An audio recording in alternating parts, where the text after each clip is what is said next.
खान साहब अभी तक होपफुल हैं कि जल्दी वापसी हो रही है और अवामी राइड के ऊपर हो रही है। अच्छा, दूसरा ये है कि वो खुश भी हो सकते हैं कि अच्छा, इसका मतलब है कि जे फवाद चौधरी नहीं जा रही है। फवाद चौधरी का अब ये देखें ना कि फवाद चौधरी छूट गए हैं जेल से। अच्छा, छूट जाने का मतलब क्या है कि इनके इस्टेब्लिशमेंट से राब्ते वापस ठीक हो गए। तो अब अगर इमरान खान को नहीं ले रहे तो इसका मतलब है कि इस्टेब्लिशमेंट और इमरान खान की बातचीत नहीं हो रही। तो ये अब हुकूमत के लिए खुश होने वाली बात भी है। सो हुकूमत जो है ना इस वक्त कभी खुश होती है, कभी गमगीन हो जाती है, कभी खुशी कभी गम। कभी खुशी कभी गम। अस्सलाम वालेकुम, मुस्बित शो में बहुत बहुत खुश आमदीद। मैं हूं असद निज़ामी, मेरे साथ हैं अली आफ्ताब। शो को प्लीज लाइक और शेयर करें, चैनल को सब्सक्राइब कीजिएगा। सर कैसे हैं? Sir flying. सर आपने समर लुक चेक की है भाइयों की? कि आप तो खैर हमेशा बहुत ही फ्लावरी से आते हैं। आज मैं भी जरा से आया हूँ जरा रंगीन थोड़ा होके, आपने नोटिस ही नहीं किया? सर क्या बात है, ये बहुत जबरदस्त है। और ये मतलब लोगों को तो शायद रिलीफ ही मिला हो क्योंकि चड्डी के बाद जो कलरफुल है ना वो लोग कह रहे हैं कि ये सर आने दें। हाँ सर बेहतरीन है। और दूसरा ये मैं आपको बता दूं कि मैंने आज सुबह उठते ही से लेके अब इस शो तक मैंने को मेरे ख्याल में कुछ 300 छींकें मारी हैं। मौसम चेंज हो रहा है, चेंज ऑफ वेदर के अंदर एक जब सर्दियां आ रही होती हैं तब जरा वो होता है, थोड़ा सा एलर्जीज का सीन होता है। इस दफा दूसरी दफा हो रहा है कि जब गर्मी आ रही है तब भी एलर्जीज हो रही हैं। तो इससे मेरा एक सवाल ये उठा कि मैं कहाँ जाऊँ, और दूसरा ये कि चले शुक्र लाहौर में, इस्लामाबाद में तो और सुना बड़ा बैड सीन है इसका। वो देखे सर, इसमें 3-4 आप सही कह रहे हैं, ज्यादा होते हैं कि मौसम चेंज दोनों दफा, फिर उसके अलावा पोलन, फिर उसके अलावा गंदम कटाई जो सीजन होता है उसमें भी होती है। उसमें भी होती है। सो ये मल्टीपल, और फिर अब स्मॉग भी है। तो यानी कभी भी कोई टेंशन जो है वो कम नहीं होगी जिंदगी में, हमेशा आप छींकते रहेंगे। हाँ, आप बल्कि ना वो करें, आपको याद है कि पाकिस्तान में ना बहुत ही कुत्ती गर्मी थी एक दफा और ऑस्ट्रेलियन टीम खेलने आ गई। नहीं नहीं, बल्कि दुबई, हाँ पाकिस्तान का होम ग्राउंड था उन दिनों में दुबई। टेस्ट मैच थे और ऑस्ट्रेलिया आ गया दुबई टेस्ट मैच खेलने। सो उन्होंने वहां ठंड होगी तब ना। उन्होंने क्या किया कि उन्होंने स्पेशली उस वक्त शर्ट्स सिलवाई इस तरह की कि उनके शर्ट्स के अंदर थैलियां लगी हुई थी जिनके अंदर पानी था। वो उसको पहले फ्रीज करते थे और वो पहन के आ जाते थे। वो जैसे ही अंदर से वो गर्म होती थी वो शर्ट बदल लेते थे। इस किस्म की उन्होंने उस दौर में टेक्निक लगाई थी। तो मैं आपको ये कहूंगा कि आप ना शर्ट्स खरीदें जिसके अंदर ना इनहेलर बने हो। हर वक्त विंटोलिन अंदर जा रही है। सर ये आपको पता है एक डिवाइस जो चाइना ने इजाद की है, तो इस वक्त तो फैक्ट्री सारी दुनिया की वहाँ है। उन्होंने वो पंखे हैं, वो आप हेडसेट की तरह पहनते हैं, वो 2 पंखे यूँ सामने आ जाते हैं आपके, और वो देखने में तो बड़े अजीब गरीब लगेंगे लेकिन सर सुकून कितना है। और मैंने सोचा उसके अंदर फिर मैं ढूंढूं मिस्ट फैन वाला जिसके अंदर थोड़ा सा पानी डाल दे और वो आपको मिस्टीनेस दे रही है आपके चेहरे पे। तो ये आई थिंक गर्मी से फाइट करने के तरीके। नहीं, गर्मी से आ नहीं रही, कल रात को 17 डिग्री था। वो तो बिल्कुल है सर। इसमें हमारे जो दोस्त है मुश्तरका सिकंदर साहब, जिस उन्होंने इन्वेस्टमेंट कर दी थी। अच्छा। सो वो कोरोना वाले जो मास्क आए हुए थे तो उसमें पंखे वाला मास्क भी आ गया था। तो उन्होंने वो मास्क ले लिया, बड़ा महंगा था वो, लेकिन फिर वो उन्होंने ज्यादा नहीं पहना। उसकी वजह ये है कि वो कह रहे थे कि यार हाँ, सांस लेने में तो कदरे आसानी है लेकिन उसकी साथ आवाज है ना वो नहीं बर्दाश्त होती। हाँ ये है सर, उसकी साइलेंस थोड़ी डाली। सर बाकी चीज़ें बड़ी हो रही हैं। आज वैसे लेबर डे भी है, छुट्टी का दिन है। तमाम हमारी जो लेबर कम्युनिटी है उनको मतलब ये डे मनाया जाता है उनकी खातिर, तो हर साल ही होता है। और ये मुझे कल मेरी बहस हो गई किसी से कि हमें क्यों नहीं छुट्टी।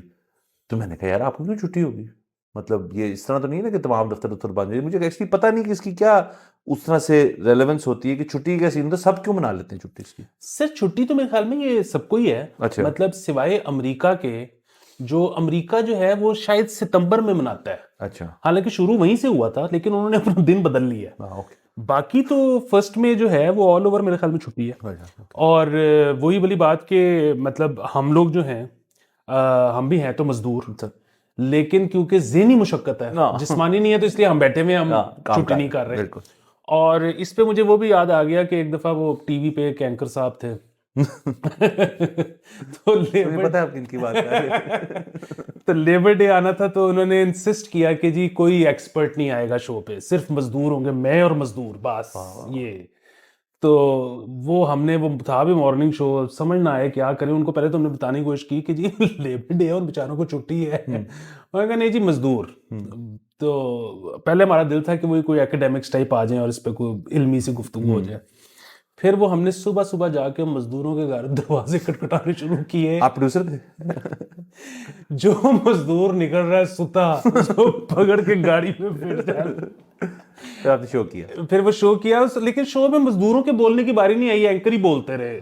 हाँ, तो लेकिन बाहर मजदूर बैठे हुए थे। हाँ, बड़ी कोई शान और शौकत वाले लोग ये शख्स लग रहे हैं मुझे, इनकी अजमत एक बड़ी लेवल के ऊपर है। सर देखिए, सोचा उन्होंने मजदूरों के बारे में, आप तो नहीं सोच रहे।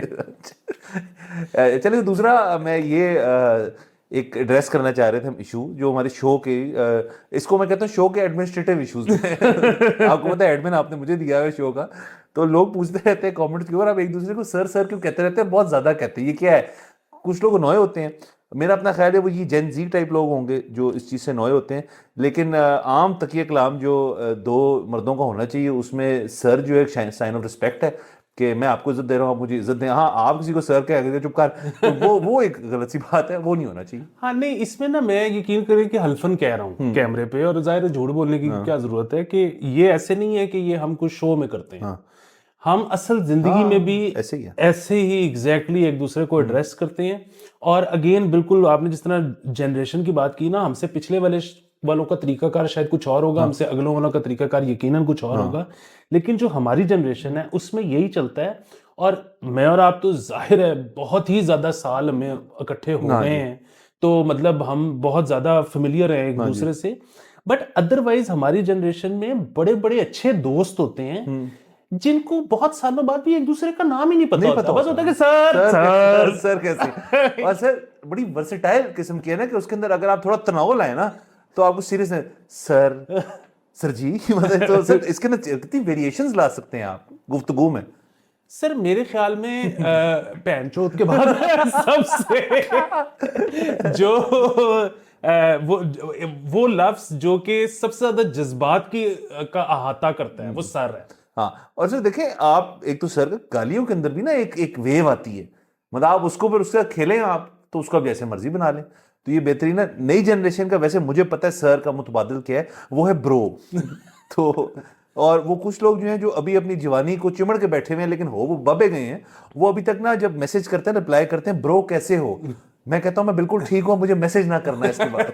तो जी सर, हमें कोई ये असल में हैंडीकैप भी है कि अगर कोई शख्स ऐसा हो जिससे आपने कोई रिलेशनशिप रखना है, बिजनेस हो या कुछ और हो, और वो आपको आगे से ब्रो कह रहे हैं और आप सर कह रहे हैं, तो इसका मतलब आपका मेल ठीक नहीं है। आप उस तरफ जाएं और उसको उस तरफ भेज दें, खत्म कर दें इस चीज को सिरे से। बिल्कुल। और ये वो खास तौर पे ये बड़ा अजीब सा है, उसकी वजह ये कि फिर वो इस जनरेशन की जो खवातीन है वो भी ब्रो करती हैं। हाँ, तो वो मतलब हालांकि वो होता वो ही है ब्रो के, मतलब बड़े वो कैजुअली वो होता है, लेकिन फिर भी भाई मैं जो है आस लगा के बैठा हूं आप ब्रो करिए। हाँ, ये भी एक मसला है। और दूसरा सर देखिए, ये थोड़े से ना सेक्सिज्म भी है इसके अंदर, कि सर ब्रो, मतलब आप मैडम भी कर सकते हैं किसी को, लेकिन लोग नहीं करते, या आप भाई की जगह बहन भी कर सकते हैं, तो ये ऐसे नहीं होता, ये गलत बात है। मेरे ख्याल में इन चीजों को वापस लाना चाहिए। सर फिर मेरे ख्याल में आगे चल रहे हैं। अच्छा जी, सर इसी शो पे हमने कल के दिन एक खबर जो है वो नाज़रीन तक शेयर की थी। फवाद चौधरी साहब की वापसी जो थी एक्सपेक्टेड थी, को मुलाकात भी मुतवक्के थी खान साहब से। अलबत्ता पीटीआई का ऑफिशियल इसके ऊपर स्टांस जो है आ गया। उससे पहले फवाद साहब की मीडिया से गुफ्तगू हुई, मुस्कुरा रहे थे वो, अच्छा लगा देख के कि फवाद चौधरी साहब जो है back to his old self थोड़ा आ रहे हैं। ये एटीसी में 9 मई के ऊपर हेयरिंग्स थी, ये भी थे, शरीन मजारी साहिबा भी थी, लेकिन मीडिया की गुफ्तगू मैंने इनकी देखी तो वो तो बस जेनेरिक किस्म की बातें करती हैं कि दुश्मनियाँ छोड़ दें, बहुत बुरी हुई है पीटीआई के साथ, और डील्स काफ़ी गंदे हुए हैं, कभी मौका मिलेगा तो मैं खुल के बताऊँगा क्या हुआ क्या नहीं हुआ। तो मैं इस चीज़ की भी उसके बाद रऊफ हसन साहब जो है, जो स्पोक्समैन है पीटीआई के, उन्होंने फिर ये कहा कि जी ना इनको कोई दावत दी गई है पीटीआई में वापस आने की, ना जो नई जो पीटीआई है वो चाहते हैं कि ये आए, नंबर 2। और नंबर 3, खान साहब की तरफ से भी कोई ऐसा वो नहीं आई बात, और उन्होंने ही याद दहानी कराई अपने प्रेसर के अंदर या स्टेटमेंट के अंदर, या किसी ने जो खबर में पढ़ा उसमें लिखा हुआ था कि फवाद चौधरी साहब ने जब ये हुआ था, जब इमरान खान साहब को बकायदा अरेस्ट किया, एक तो अरेस्ट किया था, फिर बाहर आ गए थे, जो दूसरी दफ़ा अरेस्ट किया गया था, तो उसकी वो स्टेटमेंट है, किसी ने लिखी हुई थी खबर के अंदर कि जिन्होंने अपने भाई को कहा ओ इमरान चुक ले चाले थो। तो ये उस सर खबर के अंदर पंजाबी में लिखा हुआ था, पर उसका तर्जुमा था अंग्रेजी में। तो मैंने कहा ये पता नहीं उन्होंने कहा था या नहीं कहा था, बट मैंने पढ़ा तो मैंने कहा शेयर कर दूं। तो फवाद चौधरी साहब जो हैं उनका गालिबन कोई इस किस्म की वापसी नहीं है पीटीआई में सो फार।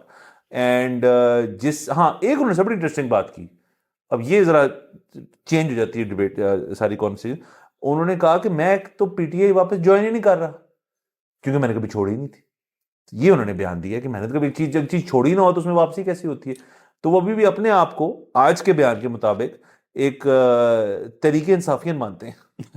सर ये पहले मैं उसको एड्रेस करना चाहता हूँ जो आपने वो किया ना जिक्र के चल तो निकली। अब अगेन जिस तरह आपने कहा कि आप वहां पे मौजूद नहीं थे, नहीं पता हुआ, ये खबर को मैं बिल्कुल कह रहा हूँ, मैं वो अपने तरफ से नहीं कह रहा। हाँ, लेकिन कुछ चीजें ऐसी होती हैं जो सुन के लगता है, सुन के ना ठीक सी लगती है। ठीक है, अब ये जिसमें इसका जो सबसे प्राइम एग्जांपल है ना, वो है वो जो मोहम्मद हनीफ ने लिखा था ना, केस ऑफ एक्सप्लोडिंग मैंगोज।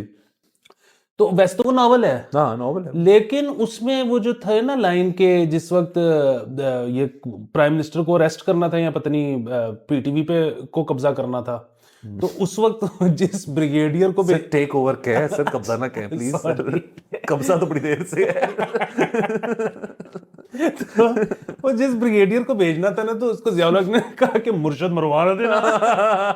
ये हो सकता है, अगेन ना हमें नहीं पता ये हुआ कि नहीं हुआ, सुन के ठीक लगता है, सुन के ठीक लगता है। हाँ, तो ये हो गई एक बात। दूसरी चीज ये जो सारा फवाद साहब वाला चक्कर है, फवाद साहब का जो 4-5 दिन पहले वाला बयान था ना, वो तो ये था कि जब किसी ने कहा कि आप ज्वाइन कर रहे हैं या नहीं कर रहे, तो उन्होंने कहा जी कि वो तो खान साहब की मर्जी है, मेरी आगे जो सियासत है वो बताएंगे, वो कहेंगे तो यस, वो नहीं कहेंगे तो फिर नो, कहेंगे उठ जाऊंगा, कहेंगे बैठ जाऊंगा। एग्जैक्टली। तो ये अब जो उन्होंने बात की है कि मैंने कभी छोड़ा ही नहीं था, ये एक तीसरा ट्विस्ट आया है।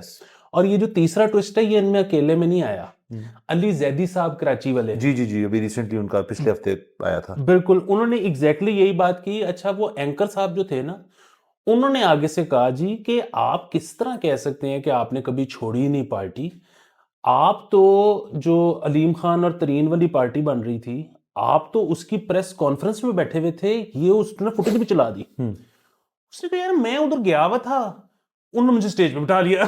मैंने तो कभी कहा ही नहीं मैंने ज्वाइन की है। सर ये भी मानी जा सकती है बात, को ना करता है सर, इतने कैमरे लगे हो। ये बात ठीक है, मैं और आप भी होते हैं, मैं कुछ स्टेज पे बिठा लेता हूं। तो बाकी सर ये बेहतरीन शोगल है।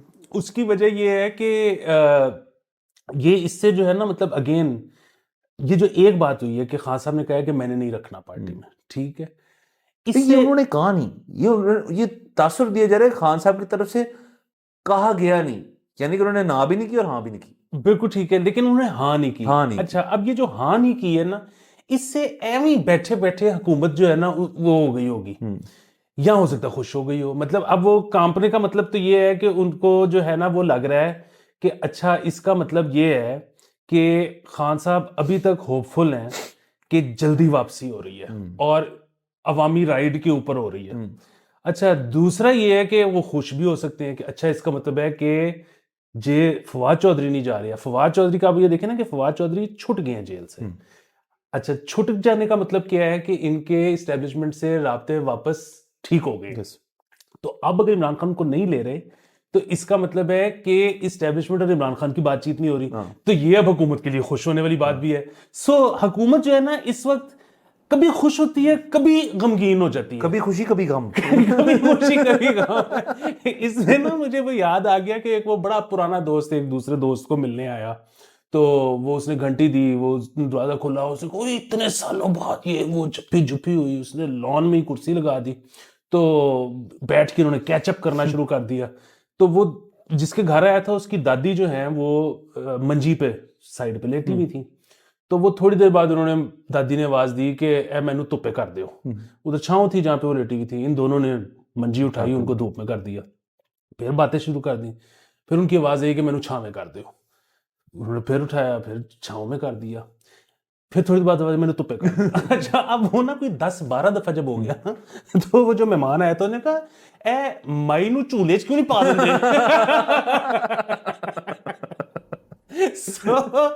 हुकूमत ने इस वक्त झूले ले रही है गम और खुशी के दरमियान। सर दूसरा आप ये देखें उसी शो पे जो हमने कल परसों किया था जिसमें हमने इस खबर का जिक्र किया था और मैंने ये एक बात की थी कि फवाद चौधरी साहब तब ही जाएंगे या जा पाएंगे जब उनको को जरा पीछे से ओके आएगा। तो पीछे ओके नहीं आया सर, इसका मतलब है वो जितना भी चाहते हो या तो उनको ओके नहीं मिला या उनको ओके मिल गया, उन्होंने कहा ये मैं तो नहीं। मुझे ये वाली बात लगती है कि भाई विच जो जिसके एडिट ले सर एक बहुत एक प्याज है ये। सर देखे ना फवाद चौधरी साहब जो है अगेन एक तो वो बंदा होता है जो कहता है कि मैं जेल से बाहर ही नहीं आना चाहता, मैं मुझे जेल में रखो, मैं सियासी शहीद बनूंगा। फवाद चौधरी साहब तो दौड़े लगाते नजर आए, ठीक है, सो वो तो मसला नहीं था फवाद चौधरी साहब का। फवाद चौधरी साहब बाहर आ गए अगेन 9 मई में। आधे लोग या कम लोग अंदर हैं, आधे बाहर हैं या ज्यादा बाहर हैं। क्या फर्क है दोनों में? जिसने प्रेस कॉन्फ्रेंस कर दी है वो बाहर है, ठीक है, जिसने प्रेस कॉन्फ्रेंस नहीं की वो अंदर है। फवाद चौधरी साहब अगर बाहर आ गए तो इसका मतलब है कि ताल्लुकात ठीक हो गए हैं ना एस्टेब्लिशमेंट से, तो उनकी जात तक। तो अब अगर ना हुई है तो फिर वो खान साहब की तरफ से हुई है। अगर हुई है वी स्टिल डोंट नो। तो ये आगे जाके अनफोल्ड करेगा मेरे ख्याल में, वो खबरों में अब रहेंगे। अच्छा फवाद चौधरी साहब खबरों के अंदर एक अच्छी एडिशन है हमेशा से, वो उनके बगैर मजा नहीं आता।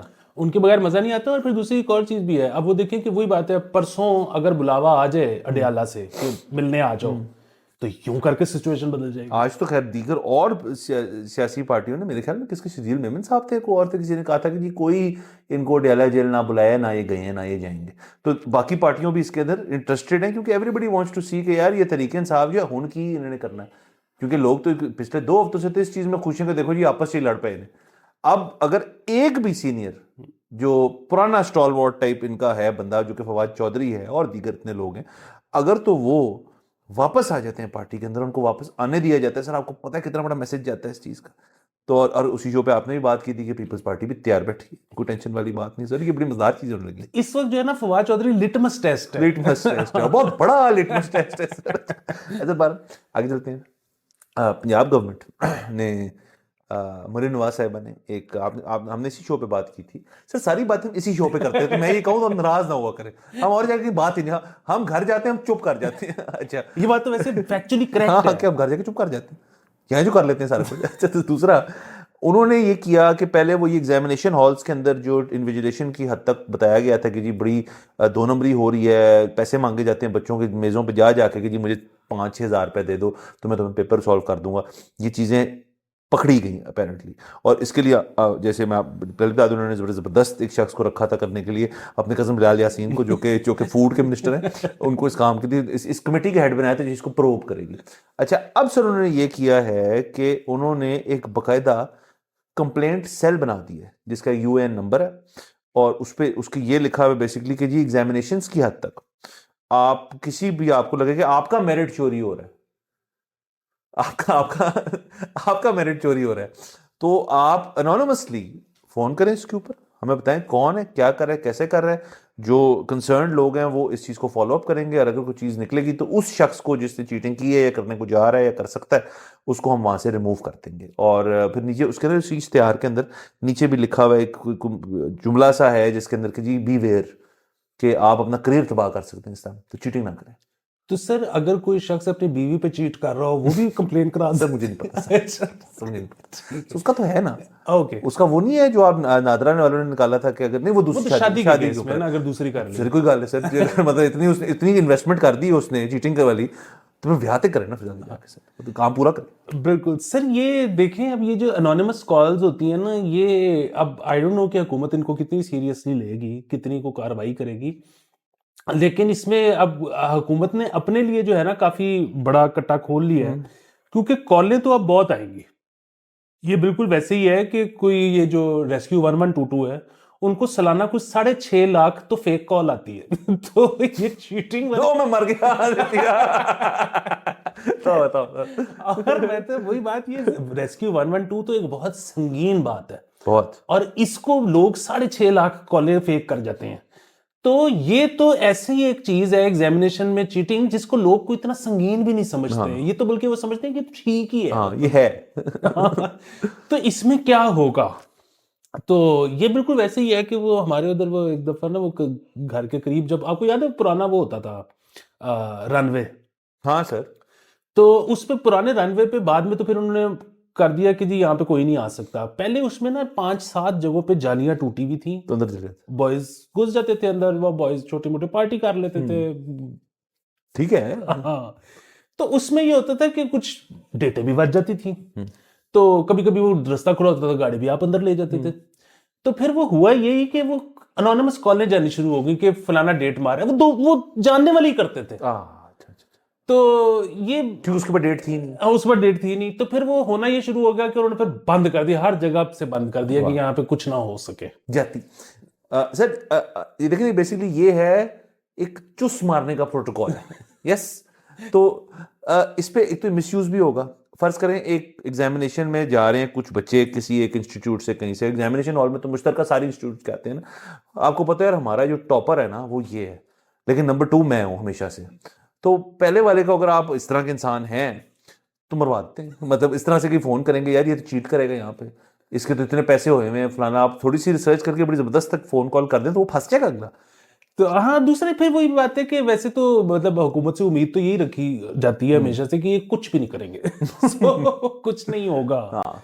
लेकिन बहरहाल अब देखें क्या निकलता है। हमारे इसके बारे में ना कोई ओपिनियन नहीं है सर कि ये ठीक जैसे है या आप गलत कहते हैं है। कच्ची में रौनक सर, इतनी सी बात है और तो कुछ नहीं है ये। ऐसा तीसरी खबर कर लेते हैं, ये सर जरा सोचना खबर है, इसमें से मुस्बत पहलू निकालेंगे। पिछली दो का मुस्बत पहलू अपने सामने है कि हम बात कर रहे हैं उसके बारे में, इससे बेहतर और क्या हो सकता है। अच्छा, तीसरे में सर ये है कि वाकई मनफी खबर है कि ऊबर जो है सबको पता ही ऊबर क्या है। ऊबर ने ग्लोबली कारीम को बाय कर लिया था कुछ साल पहले 2.3 बिलियन डॉलर्स का हुआ। लेकिन ये था कि जहाँ पे कारीम के ऑपरेशन स्ट्रांग थे जैसे यूएई वगैरह और कुछ जगहों में, तो वहाँ पे और आई थिंक टर्की में भी एक हद तक, तो वहाँ पे ऊबर ब्रांड नहीं कर रहा था, कारीम चल रहा था कि पीछे पेरेंट कंपनी थी ऊबर। पाकिस्तान के अंदर 5 शहरों में इन्होंने ऊबर बंद कर दी क्योंकि कारीम ज़्यादा चलती है, सिवाय लाहौर और कुछ और इलाकों के। तो आज के दिन उन्होंने ये बताया कि जी हम तमाम ऑपरेशंस पाकिस्तान के अंदर ऊबर बंद कर रही हैं और हमारा सारा लोड जो अगर तो कोई लोड है ऊबर के ऊपर वो अब कारीम ही हैंडल करेगा। तो है पीछे पेरेंट कंपनी ऊबर, ब्रांड कारीम है। एंड ये उन्होंने किया कि जो लोग ऊबर के यूजर्स हैं, ये आप ऑडियंस के अंदर भी हमारे कुछ हो गए तो उनके लिए ये टिप के जी उन्होंने कहा है जी कि अगर आप कारीम अब यूज ऊबर चलाएंगे लिखा होगा जी वी हैव लेफ्ट, आपकी ऐप नहीं चलेगी। अलबत्ता एक वो कोड देंगे आपको, प्रमोशनल कोड, 5 राइड्स पे आपको 50% ऑफ है कारीम के ऊपर। तो ये अगेन मनफी इसलिए क्योंकि ऊबर एक चीज़ है, एक मतलब एक सर्विस है, मैंने भी यूज़ की है, लेकिन हाँ कारीम हमेशा से बेहतर रही है। अब तो खैर वो भी उतनी अच्छी नहीं है, ये सारी ही कार टैक्सी सर्विसेज जो है इनमें से जो कुछ नहीं आई हैं वो शायद बेहतर है। कारीम अभी भी मुझे लग रहा है कि वो लेवल नहीं है जो पहले होता था। इसमें कोई शक नहीं, मुझे नहीं समझ आई आपने क्यों मनफी खबर कही है। उसकी वजह ये कि एक तो आपने 50% राइड्स ऑफ बता दिया है। सर मैं बंदिश के खिलाफ हूँ, कुछ चीज़ बंद नहीं होनी चाहिए इसलिए मुझे मनफी लगी। लेकिन सर ये मेरे ख्याल में हो भी जानी चाहिए थी। उसकी वजह ये है कि सॉरी अगर रिसेंटली कुछ अपडेट हुआ है क्योंकि मुझे कुछ इस्तेमाल किए हुए अरसा हो गया है। मैं अगेन ये नई वालियों पे शिफ्ट हो चुका हुआ हूँ, इन ड्राइवर वगैरह पे, यंगो शंगो पे। लेकिन आखिरी वक्त तक जब मैंने ये यूज की थी इनकी कोई हेल्पलाइन नहीं थी।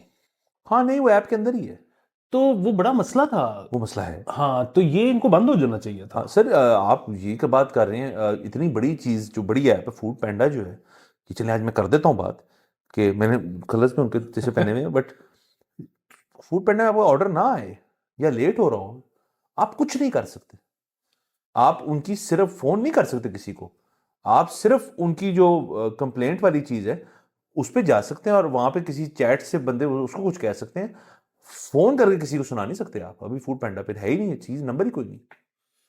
अच्छा, ये मुझे फूड पांडा का नहीं पता, लेकिन उबर का मुझे याद है कि उसमें नहीं थी। हाँ इसमें भी नहीं है, फूड पैंडा में भी नहीं है। अच्छा, तो सर ये तो होनी चाहिए हेल्पलाइन हर हेल्पलाइन जगह। होना चाहिए होना चाहिए, क्योंकि कई बार आपका दिल करता है जब बहुत गुस्सा हो ना, तो आधा ये होता है कि आप फोन करके जब होल्ड पे होते हैं ना, आधा गुस्सा आपका वहाँ ठंडा हो चुका होता है कि यार मैं अब क्या करूँ, तो कुछ लोग बंद कर देते हैं। हाँ कोई गरीब सामने आ जाए जिसको आपने फिर सुनाएंगे, तो अगर ज़्यादा आप उसके साथ हो जाएंगे तो वो कुछ भी नहीं करेगा, वो अपने हेड को बताएगा, वो अपने हेड को बताएगा, आपकी अकाउंट सस्पेंड हो जाएगा कि यार तो गालियाँ देता है यार। हाँ नहीं, दूसरी एक और चीज ये है कि वो हेल्पलाइन वाला अगर आपसे बहुत वाला या वाली आपसे बहुत तमीज से बात करे तो आप ठीक हो जाते हो। हाँ बिल्कुल। बैंकों में भी हमने ये देखा है और credit card credit card recovery वाले जो हैं वो बड़े बदतमीज होते हैं वैसे, और आई थिंक वो मैं एक दफ़ा मेरे साथ तू मैं हो गई, मैंने कहा यार मैं जा रहा हूँ, मैं अभी इनफैक्ट जा रहा था, वो कहता है झूठ बोल रहे हैं। मैंने कहा थोड़ी देर में चेक कर रहे, नहीं आप बड़े दिन हो गए, लेट हो गई ये वो, मैं कहा मैं जा रहा हूँ, तंग ना करो। बट जो मैंने बाद में रियलाइज़ किया कि इनकी ज़िंदगी कितनी मुश्किल है, उनकी जिंदगी बहुत मुश्किल है। और दूसरा ये कि जो जिनसे आपका पाला पड़ा ना वो इतने बदतमीज नहीं थे, उसकी वजह ये कि वो बैंक वाले थे। सही बदतमीज वो होते हैं कि जब बैंक को ये अंदाजा हो जाए ना कि इस बंदे ने देने ही नहीं, रिकवरी वाले, तो फिर वो देते हैं वो थर्ड पार्टी को, जिनके साथ इनकी डील होती है 50-50 या 60-40 व्हाटएवर के जी वो आप रिकवर करा लो तो इतने हमें दे देना और इतने आप रख लेना। वो आते हैं बकायदा कंटुट्टे। हाँ बिल्कुल। और सर फिर मैंने तो कई दफ़ा ये भी सुना कि बहुत बहुत को बड़े डिफॉल्ट हो किसी चीज़ का तो आपके दफ्तर तो तुरंत भी आ जाते होते हैं। हाँ। फ़ोन तक नहीं बात रहती फिर। वो और बात है, अब हम लोगों को जानते हैं जिन्होंने उनको भी भगा दिया है बगैर बदमाशी के, लेकिन वो फिर तरीके ऐसे हैं कि वो टीवी पे नहीं किए जा सकते। सर तो सर 12 सर दो खबरें एक और मेरे जहन में आ गई, बहुत ही मुस्बत। बताइए ना। एक तो वो जो न्यूजीलैंड की वर्ल्ड हाँ कप जी जी जी बिल्कुल बिल्कुल बिल्कुल, आप ही खबर दें सर। जो है वो उन्होंने अनाउंस की है, तो सर दो छोटे छोटे एक लड़का लड़की वो टाई सूट पहन के आ गए स्टेज के ऊपर, उन्होंने टीम अनाउंस कर दी है, वो वहां के किसी क्लब में खेलते भी हैं। वाह। सो सर यहाँ पे तो आपको पता है कि 60 साल का कोई बाबा इमेजिन ही नहीं कर सकता कि वो टीवी पे ना आए, मौका मिले और वो टीवी पे ना आए, हो ही नहीं सकता। वहां पे उन्होंने बच्चे भेज दिए कि मैं ठीक है गा रहा हूँ। मतलब सर ये एक मोतबर माशरे की कासी करते हैं ना कि वहाँ पे उनको टेंशन ही किसी चीज़ की नहीं है। तो यहाँ पर ये है ना कि मतलब मेरा तो अपना ख्याल है कि कभी मैं गया नहीं इसकी टीम अनाउंसमेंट के ऊपर, ये भी बहुत दफ़ा हुआ होगा कि यार को 3 लोग सिलेक्ट हुए हैं यार जिन्होंने बैठ के ना तो टीम अनाउंस करनी है, तो कोई एक बंदा बस टाइमिंग देख रहा होगा कि जैसी कुर्सी के ऊपर बैठने जा रहे हैं लोग ना और कैमरे ऑन हो रहे हैं तो जाके बैठ जाएगा और एक किसी की बारी काट लेगा और उठेगा नहीं वहां से। ये हुआ होगा सर ये तो हुआ ही होगा। एक और जो चीज मैं मतलब दावे से कह सकता हूँ कि लाजमी 50,000 दफा हुई होगी, क्योंकि ये हर इवेंट पे होती है नॉन पीसीबी, मतलब जहां भी मैं गया हूँ, वो ये है कि जिन्होंने भी स्टेज पे बैठना था वो बैठ गए हैं, ऑडियंस आके बैठ गई है और रिपोर्टर बैठ गए, सारा कुछ हो गया। एकदम से एक बंदा आता है और स्टेज पे ना मॉडरेटर को कहता है, ओए होते सामने ऑडियंस विच फलाने साहब बैठे ने। अच्छा तो फिर नहीं नहीं नहीं ਉਹਨਾਂ ਨੂੰ ਸਟੇਜ ਤੇ ਕਰ ਲਓ, ठीक है, वो एक नहीं बड़ा मसला हो जाएगा, ਇਹਨਾਂ ਨੂੰ स्टेज ਤੇ कर लो। वो फिर एकदम से नई कुर्सी मंगवाई जाती है, फिर उनको ताकि वो ऑफेंड ना हो जाए। हाँ वो आते ही ना, हाँ वो ना उनको असल में पता था कि मैं अगर फ्रंट नजर आ गया ना रो में बैठा हुआ तो मैंने बुला लेंगे। अच्छा एक और इसके अलावा मुझे खबर जो है ना वो बड़ी, मुझे इसका एंगल बड़ा डिफरेंट लगा। वो ये कि सर आपको पता है कि पाकिस्तान में बड़ा मसला है कि हुकूमत चाहती है डिजिटाइज करना इकोनॉमी और डॉक्यूमेंट करना इकोनॉमी, और वो हमारा फैटफ का भी प्रॉब्लम है, हुकूमत का भी प्रॉब्लम है, एफबीआर का, मतलब सब इस पे इकट्ठे वन पेज है। तो और इसमें हमने 1000 किस्म की तौजीहात और वो सुनी हुई है इसके जो है लॉजिक इसके पीछे और सारा कुछ, और हम इसके साथ हैं, इसमें कोई प्रॉब्लम नहीं है, हमने कौन सा घर में गुलाफों में पैसे रखे हैं तकिए के। अच्छा लेकिन इसमें एक मैंने बड़ा नया एंगल सुना, और वो ये है कि हुकूमती अरकान किसी जगह पे वो कर रहे थे कि जी हमने इसको इनकरेज करना है और डिजिटल वॉलेट्स जो है ना वो बहुत ज़रूरी हैं। हमें कई जो लोअर तबके की ख़वातीन जो हैं, इनकम ब्रैकेट में लोअर तबके की जो ख़वातीन हैं, उनकी तरफ से ये शिकायत मिली है कि जी आप ना ये वॉलेट वाला इंश्योर करवाएं कि लोग हमें ना पेमेंट करें वॉलेट में डिजिटल। उसकी वजह ये कि जो कैश है ना वो हमारा मियाँ डांट डूट के या मार मूर के छीन लेता। यार ये कितनी नई बात है, ये बहुत नई बात है। हाँ, और ये बेहतरीन बात है, और मेरे ख्याल में मोबाइल वॉलेट को और कोई फायदे ना हो तो ये आई थिंक हमारे बहुत अच्छी चीज़ है। बल्कि ये तो उस तरह भी हो सकता है, मतलब कोई छोटा भाई हो उसका बड़ा भाई हो और छोटा भाई को काम करता बड़ा भी फारग हो तो वो पैसे कुछ कमा के लिए बड़ा भाई के दे तो ये उसके लिए भी आसानी है। मतलब सारे लोग जिनके पैसे जो हैं वो उनकी सिक्योर नहीं है ना, तो वो उनको मोबाइल वॉलेट बनाना चाहिए। तो ये बहुत अच्छा है और डिजिटाइज सर होना चाहिए, हर चीज़ को, तमाम चीज़ों को होना चाहिए। आहिस्ता आहिस्ता हम उस तरफ जा रहे हैं और अब तो ये इनफैक्ट काफ़ी हद तक हो गया है कि बाहर कोई राइडर आता है, कोई आपने पैकेज मंगवाया, पार्सल मंगवाया है, तो ये मोमेंट कैश के ऊपर होता है, लेकिन आप 99% ऑफ द टाइम नाउ ये है कि आप उसे कहें मेरे पास कैश नहीं, कोई इजी पैसा जैज़ कैश टाइप चीज़ आपके पास है, तो वो कहते हैं हाँ नया पे भी, अब वो काफ़ी लोग नया पे भी कह रहे हैं, तो वो कहते हैं सर है बताएं, नंबर देते हो आप ट्रांसफर करते हो। मतलब जितना सर कैश लेस जिंदगी हो जाए ना उतनी जिंदगी में सुकून है, कोई शक नहीं। बिल्कुल। सर बहरहाल आज के लिए इतना ही, कल आपसे इंशाल्लाह फिर मुलाकात होगी। खुदा हाफिज़।